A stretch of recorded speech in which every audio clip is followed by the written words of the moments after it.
Welcome to Dire Straits. I'm Tracy Clark-Flory. I'm Amanda Monti. Today we're talking about this summer in hetero pop. 2019 was obviously hot girl summer. Last summer was brat summer. Now Haim is declaring this summer single girl summer. And there definitely is a theme in this summer's pop music around independence from men, but it's not as simple as that. We've also got music that leans more heterofatalist summer or even neoliberal feminist summer. One thing is clear. In so many ways, heteronormativity feels like a trap in this summer's pop music. Women are singing about that trap or about trying to escape that trap or else figuring out ways to navigate within that trap. We're talking Cardi B, Lorde, Sabrina Carpenter, Summer Walker, Kesha, Fletcher, Haim, and more. We'll get into everything from ironic misandry to biphobia to the return of casual sex? ? And we'll consider what it all tells us about the state of hetero pop. And since we don't have the rights to play the songs for you, we've created a playlist to go along with this episode that we'll link in the show notes.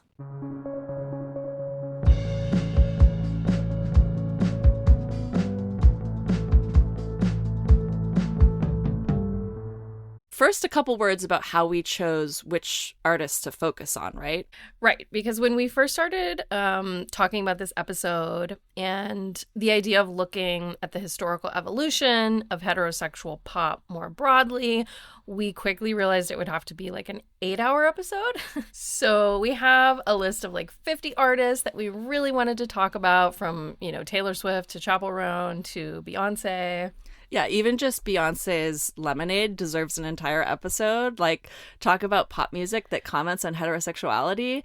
It's an album about infidelity, but also, as the writer Brooke Obie put it, decolonizing the power structure in her marriage. And then that's to say nothing of the earlier music that we wanted to dig into: Janet Jackson, Alanis, you name it. I could do a whole 8-hour episode just on 90s R&B alone. Or 90s boy bands would have to be, I think, its own episode. Oh, yes. I could do a whole episode just analyzing AJ McLean's floor-humping dance moves in Backstreet Boys.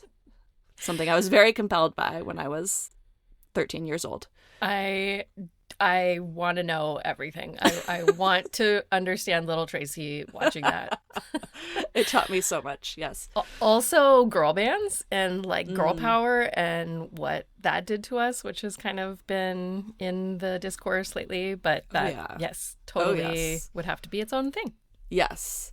Yes. So we decided to focus on this summer in hetero pop.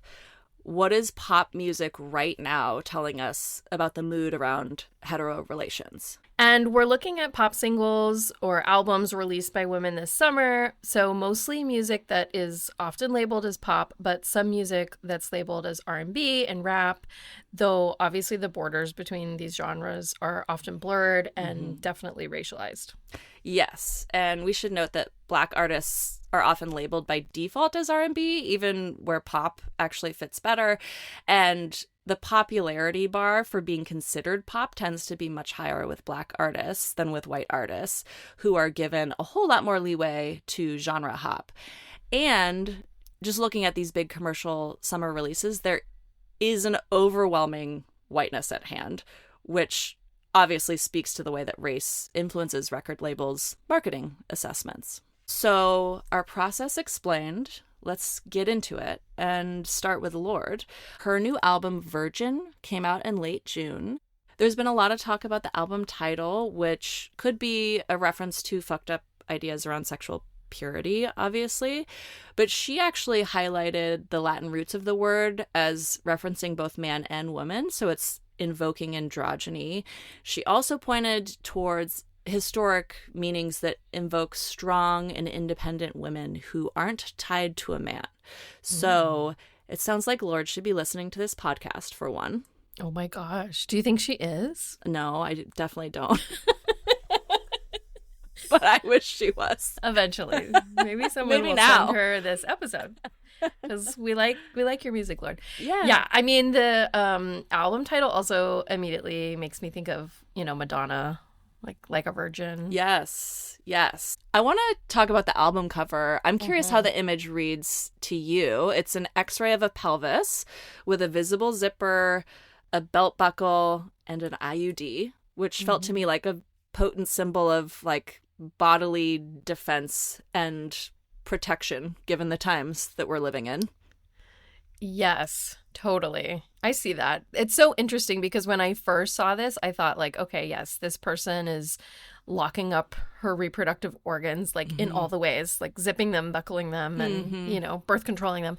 But then I also thought that the image was sort of giving, I don't know, like some kind of MAHA vibe in the sense that we all have like man-made stuff living inside of us. Like no one is like sort of virginal. But I think honestly, that's probably because I knew before I saw this image that in an interview with Rolling Stone, Lorde said that she went off birth control and that ovulating for the first time in 10 years was the best drug that she ever did. Oh, wow. And that it made her... She's done a lot of drugs, actually, I know from her music. So oh, really? Well, so that's saying a lot.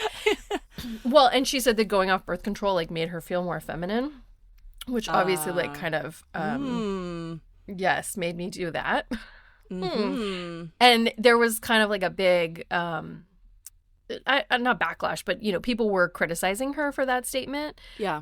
You know, saying that it could kind of fuel anti-birth control rhetoric in this era when so many young women are going off the pill because of this kind of thinking that, like, you know, it's more natural and be more in touch with your, you know, authentic feminine self.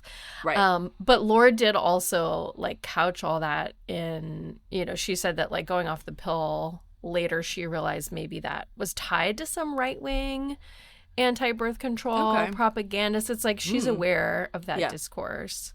Interesting. And interestingly, our friends at EV Magazine, you know, our friends over there, actually picked up on the whole discourse and published a piece on why giving up birth control is political. Yeah.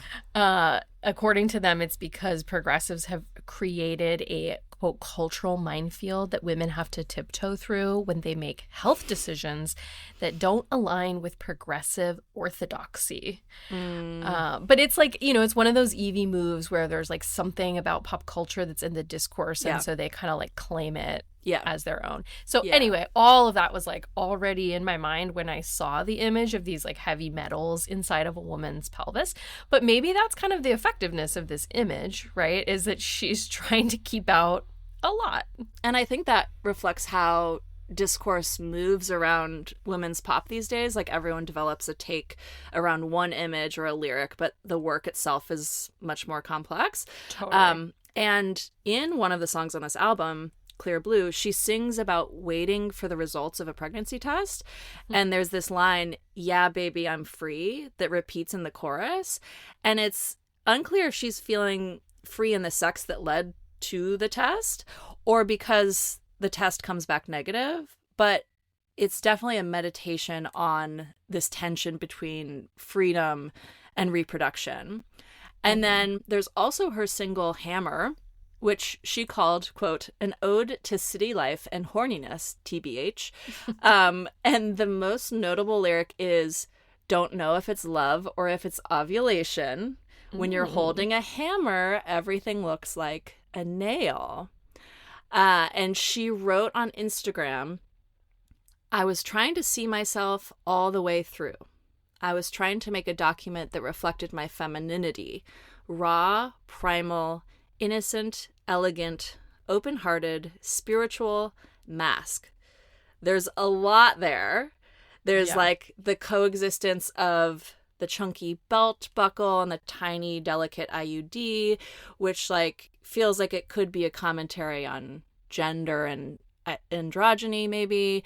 You could also read into the fact that the pants are zipped and the belt is buckled alongside that IUD.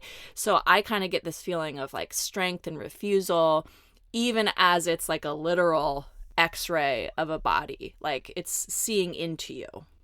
Yeah. Well, and those lyrics that you read, I think are kind of interesting, like this comparison between love and ovulation. So there's like this sort of, I don't know, what is it, a subversion? It's it's a really interesting comparison, but definitely subversion in terms of our definition of femininity, like the line that you read where femininity is defined as mask, you know? Yeah, and that is definitely so much of what she's playing with here. And when the vinyl dropped, it was sent out with like an alt image that echoed the cover of Lorde's pelvis, only instead of an x-ray, it's a photograph of her wearing like totally see-through pants and no underwear and visible bush. And at least according to the Daily Mail, people were, in all caps, shocked. Shocked that she has pubic hair? Shocked that she has Why pubic is it hair always and that so she would shocking? share an image of it with her Right. fans. Yes. Right. I think it's amazing because, women have pubic hair. Does that mean that the bush is making a comeback in summer 2025? Is it the summer of the bush? Or transparent pants? Yeah.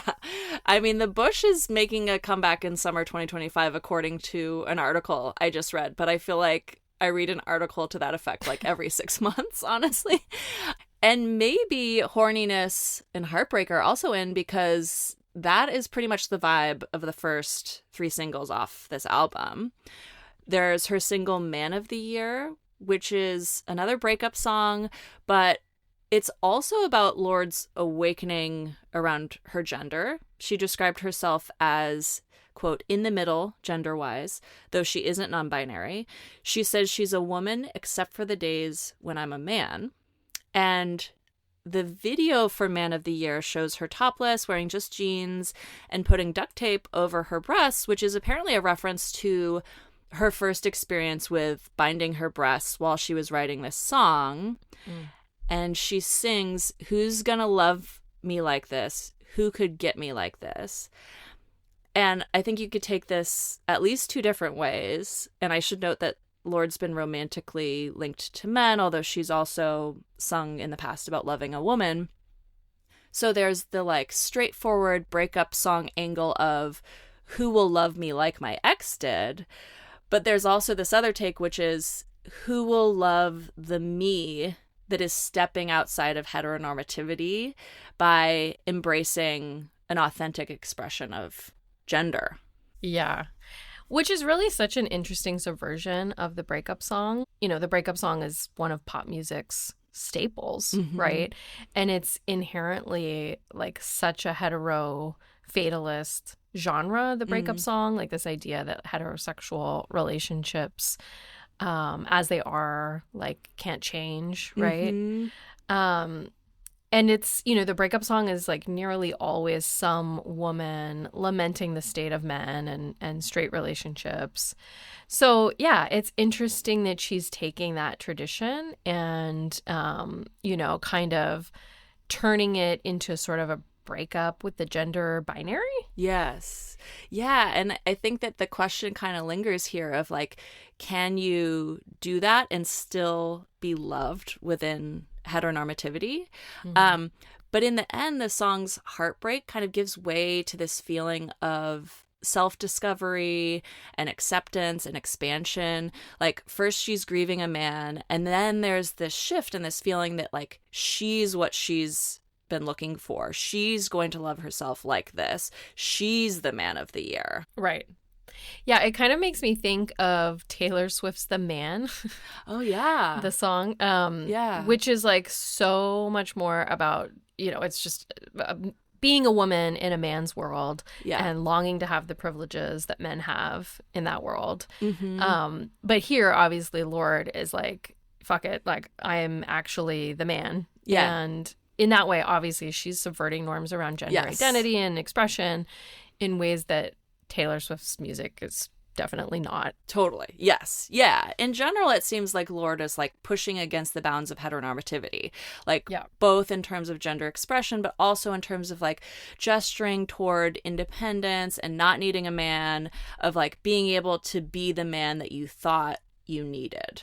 And I think it's really interesting to think of all that alongside like kind of what we're seeing in the image in her album cover, like this sort of commentary on like medical surveillance and like sexual refusal, like the way she's sort of locking up her reproductive organs, right? Yeah. You know, it's kind of like that sexual refusal spirit that we saw after the election. So yeah, I just feel like everything she's doing here feels very of the moment. Yeah, I feel it's like there's a little bit of like remember 4B? Right. Like, which we bringing us back to that. need to do an episode on. Yes. Oh, do we ever? Okay, so I think we're going to look at Cardi B next. This is not exactly a summer album because it's not out until September, but the announcement of the album arrived this summer. Yeah. And some are calling it a divorce album. So I'm excited to talk about this. She's in the middle of what's been called a messy divorce. She's already released a single off the album. The song is called Outside, which most people are interpreting as like this diss track targeting her ex, the rapper Offset. So she, you know, raps about good for nothing, low down, dirty dogs and says, next time you see your mama, tell them how she raised a bitch. Amazing. And oh, it's so good. Yes. And I think it's relevant to mention that their whole relationship was dogged by rumors that Offset cheated on her. He once infamously interrupted her concert, actually stepping on stage to beg her for forgiveness, which she did not seem to appreciate, and it came off as creepy as hell. And then more recently, she accused him of stalking, harassment, non-consensually distributing pornographic images of her, and threatening murder-suicide. So she is describing deeply abusive and violent and frightening behavior. And she's also alleged that he isn't contributing child support since the breakup, that he hasn't seen his kids in months. So there is this very dark backdrop to this diss track that, you know, is like very, I think people are reacting to with like, you know, shock and awe, and like it feels very fun, but there's this dark background here. And the promo video for her new album, which is her first in 7 years, is actually really fascinating. Yeah. So in the promo video, right, we see Cardi in a black dress surrounded by crows. You can hear like the sound of a ticking clock in the background, and she delivers this kind of dramatic monologue about how for 7 years she gave them grace, love, light, and loss, and who they are is left unclear. And I was kind of thinking, like, is this men? Is this fans? You know, it could be all of the above, right? But now she says she's giving them hell. She's learned power's not giving, it's taking, which I thought was kind of interesting. And she's done shedding feathers, because she's wearing this like feathered crowish dress, right? And tears. And she says, I'm your karma. So she's done, right? No more tears. It's karma time. You know, again, that kind of like spirit of like independence from men that we mentioned at the top of the show is like really present here. Yeah. I also found it kind of interesting that the caption to this promo video on Instagram is "Time's Up," which feels like a throwback to the movement of the same name, right? Against sexual harassment in the entertainment industry. Yes, totally. Yeah. And it feels very like divorce revenge plot, right? Totally. Which is like the ultimate breakup plot. And meanwhile, she's dating Stefan Diggs from the New England Patriots, and she seemingly references this as a dig in the diss track, rapping about how his, presumably Offset's, favorite player from his favorite team is sliding into her DMs.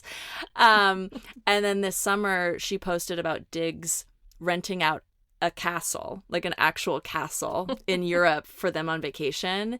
And she's posted photos and videos of her lounging with him on a yacht, and like a room filled with red roses that he got for her, along with the caption, Chapter 5, ... Hello, Chapter 6. So she's in a new chapter. I mean, what a like ultimate revenge plot though. Like, yeah. I feel like this is what I need, Tracy. It's like a castle in Europe and a football player boyfriend. I don't know. But anyway, enough about me. She is in her divorce era, like an epic divorce era, right? And she's moving on. On social media, it looks like her fans are like, you know, kind of seeing this as her finally escaping a really toxic and, again, allegedly abusive relationship and finding the man that she deserves, you know, a man who is not an abuser, right? There's also this sentiment around her, you know, kind of winning in this breakup, which of course is like really inherent to that kind of like divorce era or breakup, you know, plot. She's upgraded her life significantly, right?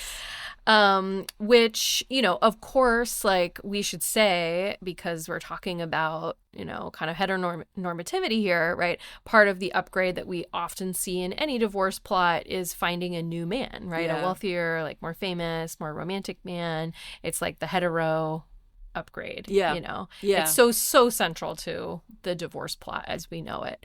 But again, much more, you know, seriously and darkly, right? The upgrade here involves escaping abuse. So obviously, you know, we are rooting for her. Right. Yeah. You have this like hetero fairy tale that's like complete with a castle of a woman being saved from heterosexuality by more heterosexuality, like, and literally by a prince. But you also have a narrative that feels more modern and like more pop culture, more even neoliberal feminist, of like a woman moving on, being done, being successful, and getting her revenge. Right. I mean, isn't the football player like the ultimate prince? Totally. Right. Yeah. It echoes back to like all of those like high school tropes. But in terms of thinking about where we are this summer, you know, it's interesting that we already have, right, two examples of artists who are subverting or like, you know, really expanding kind of the straight girls breakup song, which, you know, again, is like such a central genre, like sort of subtrope within pop music. Yes. Yeah. And speaking of subversion, now we're going to move on to Kesha, who has said in the past that she's not gay but not straight. She's at times referred to herself as bisexual. She just came out with a single called Boy Crazy off her new album, Period, which came out in July. And I know you haven't heard this song yet because I wanted to share it with you on the pod. She sings that boys are my cocaine. She talks about being obsessive and fixating. She says, quote, "I want all the boys lately. Gimme, gimme, gimme all the boys," which kind of sounds like a celebration of hetero desire, right? Right. And also kind of sounds like not the moment that we're in. Yeah, right. Although it's like interesting, right? Because it's like she's singing about them as being addictive, you know, and like there's that sense of being trapped. So it's kind of interesting. Anyways, I'm going to like, we're going to pause and cut here. Amanda's going to watch the video and then you're going to get her fresh reaction after watching it, because I want to predict that you're going to return feeling like weirdly euphoric from this weird, fun experience of watching this video. But we'll see. Okay, I think I'm ready. Tell us. The thing that stood out to me is that, like, so we start with, like, her in a headdress, which is, like, weirdly, like, January 6th. That's a good point. And then there's, like, in the background, it says, like, welcome rodeo fans. So it's, like, a lot of these guys look like kind of, like, sort of MAGA-y. Yeah. But then by the end, they're, like, making out with each other. Yes. And there's, like, old men dancing, which is, like, kind of amazing. And then I noticed that one of them has a Field shirt on, like the dating app. Yeah. I mean, so the song and video were released during Pride Month, and it's filled with gay men. A lot of these men are, you know, queer performers and, like, nightclub performers. It's kinky. It's fun. At one point, she's naked and riding a shirtless man who's wearing fishnets, and she's dangling a fishing rod over him with a pair of pink panties on the end, which he tries to catch in his mouth. And then, like, that same man sits in her lap later on in, like, the wheelbarrow position with a bare butt up. So there's like a lot of queer iconography. We see a pair of older men making out. And then by the end of the video, she's nursing a grown man, which I take as like a winking reference to her being mother, of course. Oh, yes. I almost forgot to mention that. That was the highlight for me, was the nursing the grown man. You know, on the surface, like the song sounds very hetero and celebratory, but then she's chosen this other angle for the video that is celebratory of queer culture and her queer fandom, which I think is kind of interesting, right? Totally. Well, I think what's interesting about that too is that it kind of highlights like the default assumption that her listeners are women, straight women, right? And clearly with the video, right, she's kind of undoing that assumption. And I think, you know, having just talked about Cardi B, it's important to note that, you know, she's kind of in her own, you know, redemption sort of story, one could say, after her legal back and forth with Dr. Luke. She made allegations of sexual and physical abuse, and then he countersued, you know, and so she's also in this newfound state of freedom as an artist.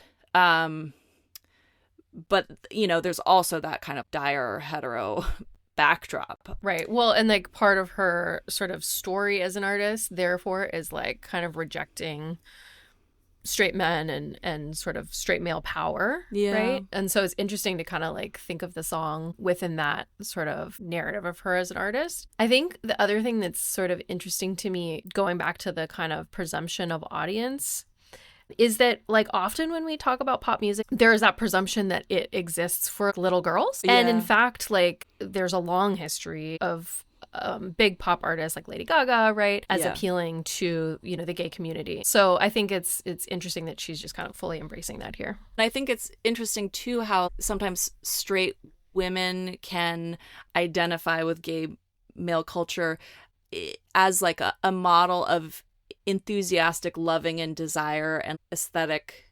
appreciation, you know, and I think that sometimes that can be the sort of like go-to source for like modeling this kind of boy craziness, you know, and that it can be easier to celebrate that desire in that context and to represent it on screen, you know, and there can be this projective fantasy, just speaking from personal experience here.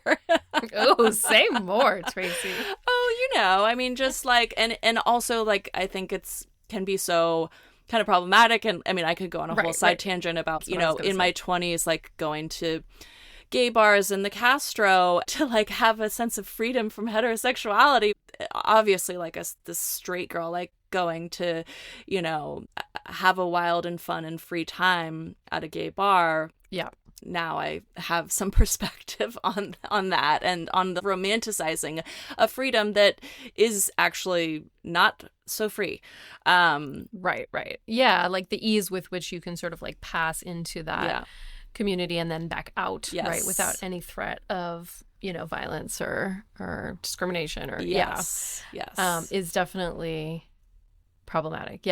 But so it's interesting for her as an artist to be straddling the two communities. I don't know, there's and courting both audiences, right? Not that there's anything particularly wrong with it, but when you start to think about exactly what you're pointing out, like the way in which, you know, straight women are identifying with an entire culture that they may or may not know very much about, then, you know, it becomes complicated. Yes. To say the least, Yes. And so I wanted to move on to Fletcher now. This is a very different approach to a song released during Pride Month. Fletcher, if you're unfamiliar, is a pop singer who got her start as a competitor on The X Factor, and then she released her first breakout single, Undrunk, in 2019, which I a couple of the lyrics are, wish I could get a little undrunk so I could uncall you at 5 a.m. I would unfuck you. Been there. Yeah. Relatable. And she's known for singing pretty messily about breakups. She had this, she had this one song where she actually calls out her ex's new girlfriend by name, like her actual name, and talks about how hot she is. And so she's known for loving girls and singing about it. She's queer. She's sometimes called a lesbian icon. Well, she just released her new album, Would You Still Love Me If You Really Knew Me, in July. And in June, she dropped a single called Boy. And oh boy, indeed. Here are some of the lyrics for you, if you will read this for us. Oh my gosh. Okay. I've been sitting on a secret and I don't think I can keep it anymore. I feel like I already know where this is going. Oh no. I don't. No, I think you might. I've been hiding out in Northern California. She's just like us. where nobody knows who I was before, where they won't judge me in the morning. We were counting down. The music stopped. We were waiting for the ball to drop. I closed my eyes and I leaned in. I kissed a boy. Okay, I'm just going to go with it. And I know it's not what you wanted to hear, and it wasn't on your bingo card this year. Well, it wasn't on mine. I fell in love, and it wasn't with who I thought it would be. And I'm scared to think of what you'll think of me because his lips were soft. I had no choice. I kissed a boy. I kissed a boy. And it's like this very sad and mournful song. Oh, interesting. See, that sort of changes something. Isn't for that me, but I don't know what. Yeah. Huh. And of course it like makes me think of Katy Perry's I Kissed a Girl, right? Kind of like I kissed a girl and I liked it. And this is like I kissed a boy. I had no choice. Right. Well, because his lips were soft. Yeah. Yeah. So it's like, is that where we are? Where now, like, I guess what's underneath here for me is the implication that like heterosexuality is being persecuted now. Yes. And yes, I'm like projecting a lot ish. But and I immediately thought of Katy Perry too, which oh my god, we could also talk about for hours, especially with the spaceship and all of that. But you know, that was such a weird like pop moment where again it was like straight women like toying with gayness for men's attention. Exactly. And so now it's like I don't even know what's happening here. Please tell me. I mean, Tracy. okay, I went on a whole journey about this. So like I'm going to start here, not where I actually started in real life, which was in a very judgmental place. And I'm going to say that's where I always start, Tracy. So please, reel it in. Same. So like generously, we can acknowledge that she has a lesbian and queer fan base. She's known for being queer, and she's known for singing about loving women specifically. This song is, you could say, her anxiously singing to those devoted fans and their expectations for her. So she's kind of trying to like manage those expectations, and she's saying like, I had this experience of falling in love with a man, and I know this isn't what you wanted, right? Sure. Okay, that's the generous piece. Also, bi erasure is a thing. Like, totally. Legitimately, she could be fearful of having her sexuality invalidated because some folks will say that she isn't really queer or that she isn't queer enough. Right. And, you know, to her credit, she's spoken out publicly about how she felt confused by this experience of falling for a man, and that it's been part of her queer journey, and how she wanted to like share that confusion with her fans because she felt like maybe some of them have had that experience too. Sure. Totally. Okay. That's okay. Well, that's the generous part, right? Yeah. The thing is that she released this song during Pride Month, and it kind of presents loving and kissing a man as taboo, and as though singing about it publicly is a brave act of truth-telling, which feels like so extremely out of touch with the current threats against the LGBTQ plus community. Right. And that's been a large part of how her fan base has responded, which is like outraged and shocked and upset. And she has acknowledged that in her response to the backlash. She provided this comment where she said, I am fully aware that it is not brave and it is not scary to share with the world at large about a straight-passing heteronormative relationship in this political climate, in this world that we are in right now. What felt scary for me was sharing with my community and my world where people have only experienced and known me a certain way. Okay. But Amanda, she released merch to go along with the song, and I'm just going to need you to click this link and tell me what you see. Okay, so it's a bunch of merch, like a hat, shirt that says boy. Yeah. Here's a representative comment from a fan. The way I deleted all her music immediately. Like men, date men, who cares? The timing and the merch is gross. Built a career on the backs of lesbians and bi women just to do this. Tragic. And then Fletcher came out in response to this next wave of outrage, and she alleged that the merch is not for straight people, that she wasn't trying to romanticize falling in love with a boy. She said that she made it for, quote, trans guys and trans masc people and non-binary people and gender non-conforming people and girls who call their girlfriend boyfriend. And she also said that the proceeds go to Trans Lifeline, which a lot of her fans reacted to with skepticism and outrage, understandably. Interesting. Yeah. I mean, when I clicked on it, that's what I was thinking. I was like, so is this a commentary on like gender identity or her gender identity? But I don't know enough about her as an artist or a human to obviously, make any assumptions. But yeah, I don't know. It seems like there's like a lot going on here, and it's like it's hard to tell what is sort of like her trying to make a corrective PR moment out of something that like didn't play out the way that she wanted it to. Right. I mean, and that has to be the case, right? Like they certainly didn't anticipate this backlash. I can't imagine. Right. I guess my question here is like, is this almost verging on bi-pessimism as opposed to heteropessimism, like this sense of embarrassment around loving a man as a queer woman? Because I came across this article from a writer at Out Magazine. They made a good point.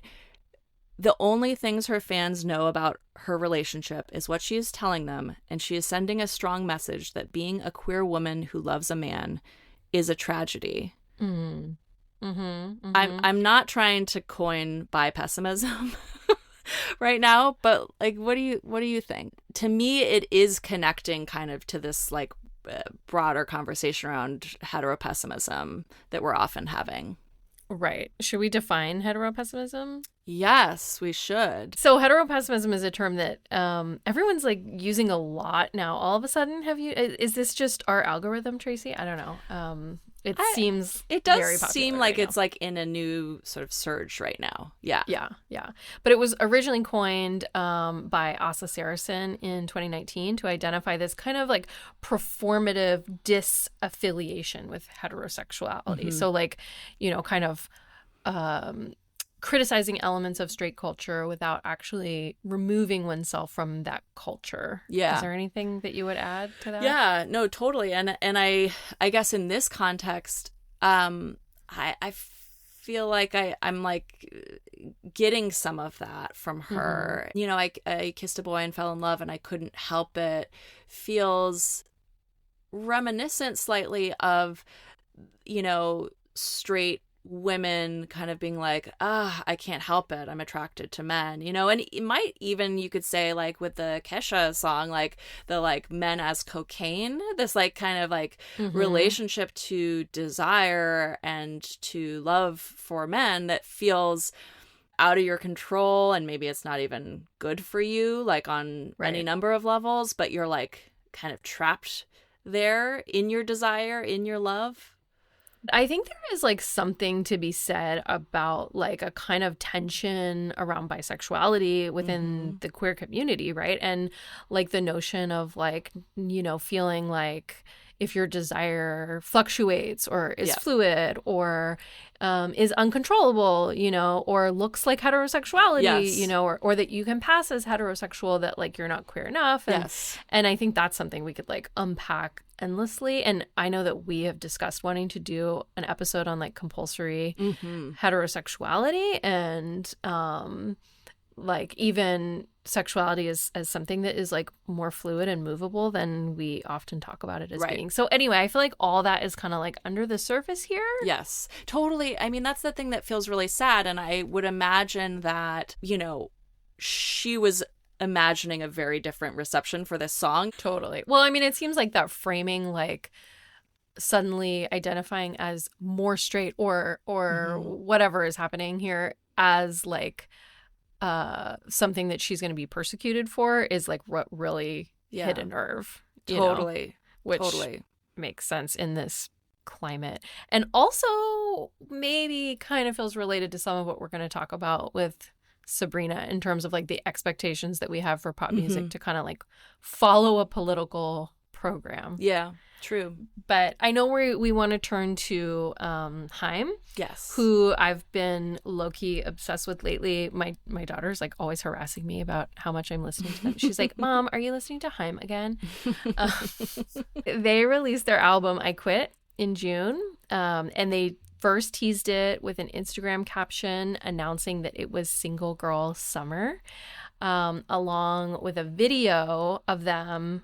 If I'm remembering the video correctly, they're just sort of like standing in front of a brownstone, right? Yes, exactly. Being Haim. And it says, this is your sign to leave him. Yeah. And obviously they're making a reference to the original 2019 Hot Girl Summer, courtesy of Megan Thee Stallion, which was about a woman who is sexually free, who's desired by a lot of men, and who can't be tamed or tied down. It exploded as a meme that came to be associated with singleness and independence. This is bleak and uncomfortable to mention, but it feels important. The year after Hot Girl Summer, Megan was shot in her foot by her then partner, rapper Tory Lanez. And she wrote a New York Times op-ed speaking out about this abuse and the phenomenon of men, quote, inflicting abuse against us when we choose to exercise our own free will. And so it's a reminder that these pop celebrations of freedom and independence exist alongside the ever-present threat of gender-based violence. And Megan has spoken out about how Black women's experiences of abuse are further complicated, not only by racist stereotypes, but also the threat of police violence. Right. Yeah. Yeah. I mean, I think there's a real tension in a lot of the songs that we're seeing this summer, and obviously that we've seen before in pop, in how the music is being received. And how it's being sort of taken in light of the very real current violence, against women, the ongoing racial violence in this country, and then you have these kind of more playful depictions of freedom in the songs. And, I think we'll kind of, again, get into this like more, but like sometimes a song is a creation of a feeling, right? It's not meant to be like a depiction of the society that we're already living in, Yeah.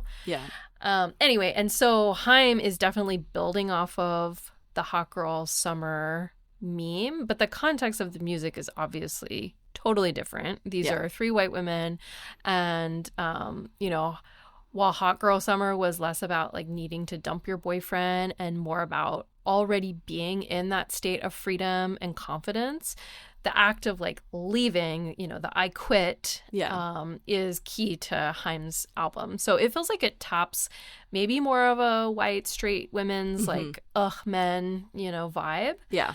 And part of their PR campaign was them slyly sort of recreating famous hetero paparazzi shots surrounding celebrity divorces and breakups. So like the iconic post-divorce Nicole Kidman shot, which actually I think is she has said was not actually an image of her getting a divorce. It was her like on a movie set. Like it's not even authentic, but it just, no one cares. It captures the vibe. It expresses a feeling, yeah. Right. And clearly what's being quit here is relationships, but also specifically hetero relationships. Right. Which is why I am enjoying it. Right now. Yeah. They have my number. Yes. They did some research on my demographic. And it worked. So some pertinent background here. This is Haim's first album without their former producer, who actually was Danielle Haim's former partner. Yeah. So they broke up ahead of recording this album. And they started working on the album when all three sisters were single at the same time. So it's, you know, it's a breakup album for sure, but it's not like a heartbreaky album. It's not like super down and sad. And one of the songs, Relationships, obviously really embodies the vibe. I have some lyrics here. I'm going to try to read some of them without breaking into song because that would be embarrassing. I mean, feel free. So yeah, the song Relationships, they say, what's all this talk about relationships? It feels like everyone's caught up in it. I'm trying so hard not to sing because I won't regret it later. I can tell that it's causing you pain. Yeah. I'm not ready for my pop This debut. is not your debut? Okay. No. Yeah. Being a podcaster is challenging enough, Tracy, as you know. I think I'm in love, but I can't stand fucking relationships, they say. Don't they end up all the same when there's no one left to blame? I think I'm in love, but I can't, stand relationships. There's a couple other lines like, why am I in this relationship? Yeah. How did we get ourselves into this? Feels like we're not even friends in this relationship, which I have so many thoughts about. Oh my God, yeah. And so on and so forth. As you're reading those lyrics, it's reminding me of some of what we've already talked about. Wasn't there a line where you're like, oh, how did we get ourselves into this? That feels like I'm like thinking about Fletcher and the sort of like I can't help it, and then I'm thinking about Kesha and the like, men as a drug. And so there's like this repeating feeling across these songs for sure. Yeah, it's like that hetero pessimist feeling of this is just the way that it is. Yes. With men. There is this one little part of the song that I find so interesting where they say, this can't just be the way it is, or is it just the shit our parents did and had to live with it in their relationship? Those lines remind me of this review in The Atlantic where a reviewer called it a millennial divorce album. And, though they've never been married, like this reviewer called the album a divorce album because he said, remixes the breakup music canon for a generation that's wary of tying the knot. And I thought that was funny, the idea that the millennial divorce album isn't actually about divorce. It's about leaving before you get to the altar, and also like referencing the misery of our parents' generation. Right. Yeah. Sure. Like feels really indicative of the moment that so many women are in right now. And I think what is appealing about this song and a lot of Haim's music is that it's like really upbeat and like dancey and fun, So I'm just thinking about like how would the song be different if it was like a slow ballad? Oh God. Yeah. It would be awful, right? There's something about that ability to take an energy like that is in the air right now in terms of the gender divide, in terms of frustration with straight cis men, and turn it into something fun, which I know you wrote about a little bit. But the other thing I always think about with breakup songs and divorce plots and just like pop music in general is Lauren Berlant's famous notion of the female complaint, which is like the idea that love is the gift that keeps on taking. And that belief, Berlant argued, is really fundamental to what we think of as women's culture. And I think we tend to think of pop music as kind of women's culture. Yeah. And, that that sort of belief, like kind of rallying around that belief. So here, like that I quit vibe, it creates this sense of belonging to a group called women that is actually extremely diverse. We all have very different experiences of what that even means to be a woman. Yeah. But women's culture kind of creates this sense of belonging. Like, oh yeah, like we all feel that way. We're all annoyed with relationships. But that like creation of that sense of belonging has been part of straight women's culture for a long time. So, you know, while we're kind of seeing more and more women withdrawing from institutions of straightness like marriage and motherhood, I don't know, it has me thinking like, is this a less performative version of that, you know, of that usual hetero pessimism? Right. Or is it just kind of like that same old, I love relationships, they're so hard, you know? Right. I guess the question is this summer's rejection of men and straightness performative? It's obviously performative in the sense that it's art, it's aesthetic performance.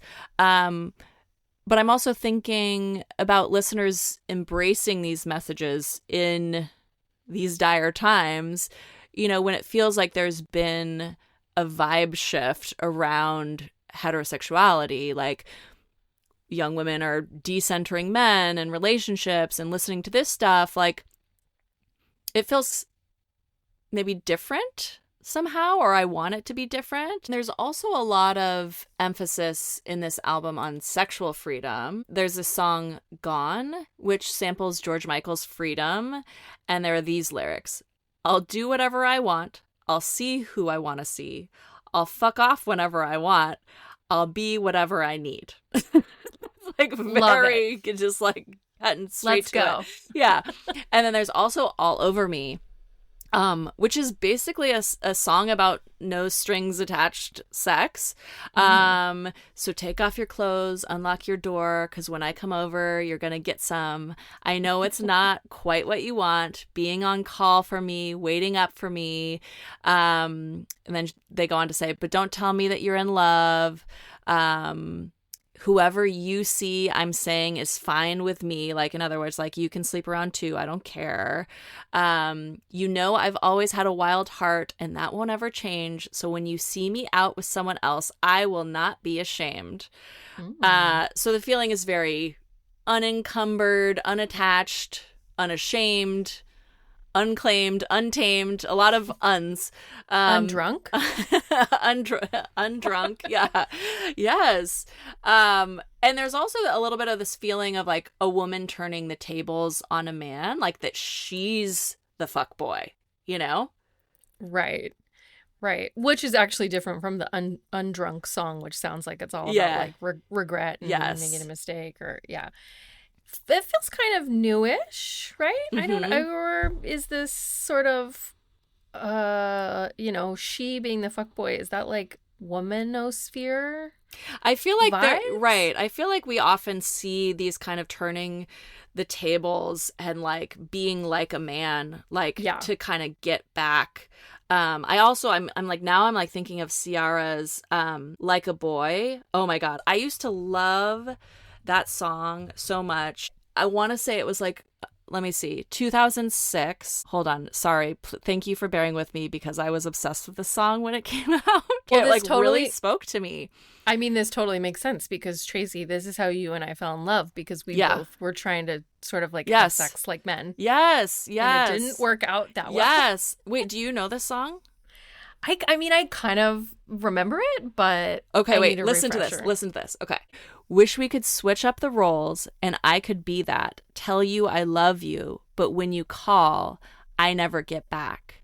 So like there, you know, again, the turning the tables, acting like a man, you know, she says, sometimes I wish I could act like a boy.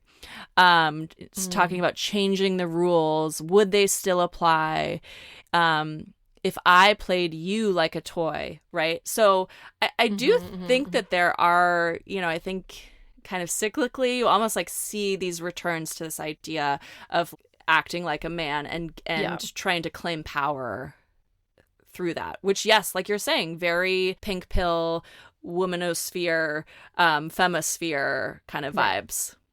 Which is a distinction we should say from like actually like claiming one's authentic gender identity. Totally right? different from like what Lorde is doing, something totally different, right? Yeah, this is much more about like switching traditional gender roles. And this is like the sort of trap and conundrum I think that feminism has run up against time and time again. Mainstream feminism, radical feminism, right? It just like we are so entrenched in the gender binary, right? That often it's like for women to have power, the only way that we can think of how to do that is to act like men have traditionally acted, right? Yep.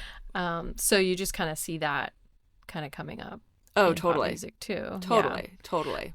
And in terms of the Haim stuff, it does feel, I don't know, it has like a new energy to it that feels very of the moment. But, again, cis straight men linger and they're like always misbehaving, which feels like a familiar, hetero discontent. So again, the question is, is it a hetero pessimistic album or is there something like a little bit more complex going on here, you know, as I think we've sort of explored. And really, given what we know about heterosexual relationships today, again, the question is like how much of this is performative versus indicative of an actual culture shift that might not be as seismic and big as like we want it to be, given how, awful the world is, right? But there's definitely that sense of being stuck in straight relationships, of them being awful and hard and embarrassing. But, they leave, right? Yeah. That's the real emphasis here. So Right. They don't stay in that place of stuckness. Yeah. So on that note, I want to shift to talking about Summer Walker, because I think, this is kind of a like strategies within heterosexuality, you could say, with her recent music. Her first album was called Over It. It was a breakup album. Her second one was called Still Over It. And her next album is called Finally Over It, which I love. She's very over it. Yes. Which is relatable. Yes. And so just ahead of this summer, she released a single off the album called Spend It. And some sample lyrics are, "Give me the last 4 of your credit card. Buy back my love. You can keep your heart. Before I just wanted love, but now I just want you to spend it on me." And the music video shows her surrounded by a bunch of old, white, wealthy men. And then her and some friends end up stealing their money in an elaborate heist. And it's great. It's a great music video. And here's a fan comment on that video. "I love that she is no longer singing of broken hearts like, yes, fuck love, give me diamonds and pearls, because I'm that type of girl now." And so she's also previewed a song off that album called Fuck My Type. She says, "Fuck my type. Why do I like him? Why do I like them? He'll never treat me right. Fuck my type. I'm trading a broken heart for a good life." I mean, I kind of like love it. Yeah. Well, it's interesting. It has me thinking again about this notion of like what's sort of performative and what's kind of that common like heterosexual like eye roll at men. And it feels here like she's singing of like, I can't control like my type, right? Who I'm attracted to. And again, like I think that there's something to that like desire is not necessarily something that we can always control, but that she's like changing the way that she interacts with that attraction, right? And she's choosing a different kind of life. Yeah. So yeah, I don't know. I think I kind of love it. I think there's also something here about like the lyrics that come up in the song where she says like she wants to buy back, or she wants the man to buy back her love. So there's like this really interesting acknowledgement of love as being tied to a system of economic exchange. Yeah, totally. Right. And it's an explicit acknowledgement, you know, which feels like, you know, in this like 3 album progression of like over it, no, really over it, no, actually over it. It's like this is like she's reached this point of like being very explicit about that aspect of exchange. Right. And these songs kind of suggest this more jaded, cynical, and like strategic perspective. Like she's been hurt and hardened, and now she's this savvy actor. She's strategizing about navigating patriarchy, white supremacy, capitalism, and relationships and sex become a tool for financial empowerment. Right. Rather than disempowerment, as they have historically been.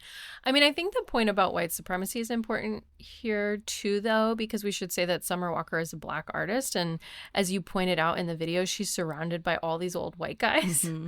Yeah. And she's saying to them in the video, you know, keep your heart and your love. I'd prefer your credit card. Yeah.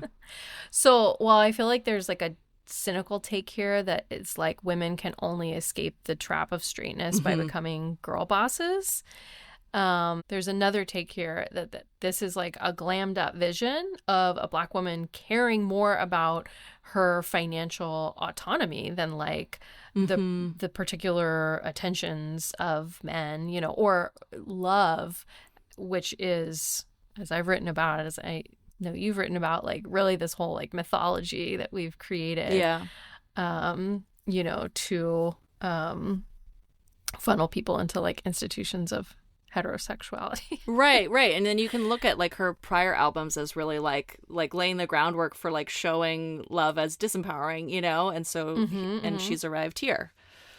Right. Super interesting. I think we've kind of arrived at the moment where we have to wade into the Sabrina discourse. I know you have a lot of thoughts on Sabrina. Yes. Which is why we saved her for last, because she was kind of the inspiration for this episode. She was the genesis, totally. Should we remind everyone, in case they've forgotten, about the Man's Best Friend album imagery and all of the discourse that exploded around it?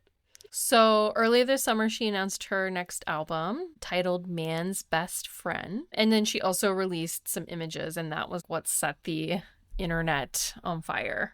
So in the image that I think most people responded to, right? She's kneeling down in a black mini dress in front of a man in a suit who is gripping her hair in his hand. The discourse exploded specifically in response to the imagery of her on her knees, right? Yeah. With the guy's hands in her hair. I think honestly, like my first reaction was like, oh my God, Sabrina, like what are we doing here?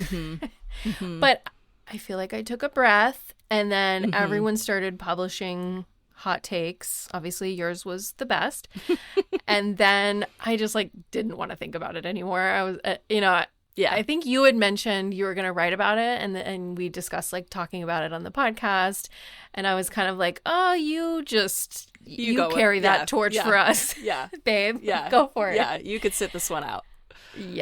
But here we are. I mean, a lot of the first reactions to it from folks were very negative and were accusing her of misogyny and of glorifying abuse because of the hair pulling image, which was obviously very arresting, right?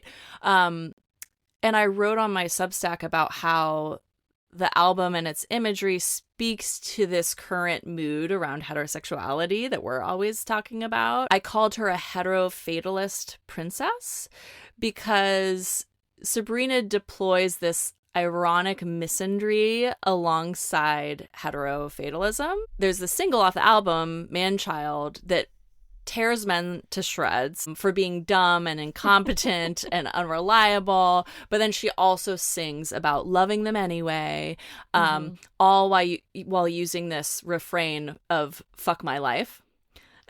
Right. Oh my gosh, it's I just feel like the song is really funny. And it's mean, right? Yeah. Like I can't even play it in the car with my kids because they're like, she's being mean, or they're You know, I feel like sometimes kids are just like, what is wrong with adults when they have any exposure to like adult culture? They're just like, okay, what the hell is wrong with you people? Right. But I love it. I love it too. Oh, it's so great. It's very fun. It's very fun. And actually, it's interesting because the vibe of the song feels a little different to me from the vibe of that image. Yeah. And I think that's what people maybe were struggling with. Like, nobody was wanting to read that image, as you said, as ironic, as playful. And I think the image tapped into something that felt like almost pornographic. Like it felt like it's referencing something kinky. And then I think it's hard for people to not just take it literally. Like, to me, it evokes this feeling of eroticized oppression and kind of debasement, and it's also winking at the same time. The man-child song really feels to me like when she says fuck my life, it feels like she's saying fuck my heterosexuality to me. And instead of taking the Haim position of I quit, she's resigning herself to it. And taking this position of men are the worst, but what are you going to do? And the song seems to romanticize that sense of stuckness in hetero disappointment and mistreatment. And then you have the album imagery that is eroticizing, I would say, that hetero debasement. My feeling was that I don't think it's as straightforward as just romanticizing and eroticizing here, because there's this winking irony. Like, she's very tongue-in-cheek. She plays with camp. Right. But people were upset because they came to her album cover art with this idea that she's romanticizing actual abuse. I think that what you say about camp is really important here. I'm wondering if maybe we want to summarize a little bit like what a campy aesthetic in art even is. Yeah, I mean, Susan Sontag wrote about camp as, you know, being full of artifice and exaggeration, irony, playfulness, theater. It uses winks and nods. She wrote that it uses a private code to communicate about shared experiences. That's very much what I got actually from that album imagery. And Sontag wrote that camp sees everything in quotation marks. My argument in my newsletter was that Sabrina is turning straight women's impossibly fraught feelings about heterosexuality into playful theater. I think it's a really good point. And I also just want to add that like camp has a long history in drag and like queer aesthetics, right? It's like this exaggeration of gender and gender norms and gender relations as a way of subverting it. And in terms of the album cover art, I think for me, the tension in that discourse, it has a lot to do just with like how we talk about pop music in general. You know, because pop music is like inherently a late capitalist endeavor. It's like this huge PR production. And because it's such a feminized genre, like, yeah, it seeks to profit off of women's disaffection, you know? And clearly Sabrina gets like the vibe of the moment. Like you said, you know, using sort of Sontag's definition, she gets the private code. But because we don't treat pop music as like actual art, then I think you get these very literal reads as though pop music is just supposed to be like a guide to like how to live or love or self-help, or like it's PR for some kind of moral womanhood. Yeah. If we treat it as art, then we don't take it so literally. It's an experience. What kind of an experience does it create for women to sing along to a song like this? Yeah. It's not like this is how things should be, right? It's capturing a vibe. Yeah. You know? Yeah.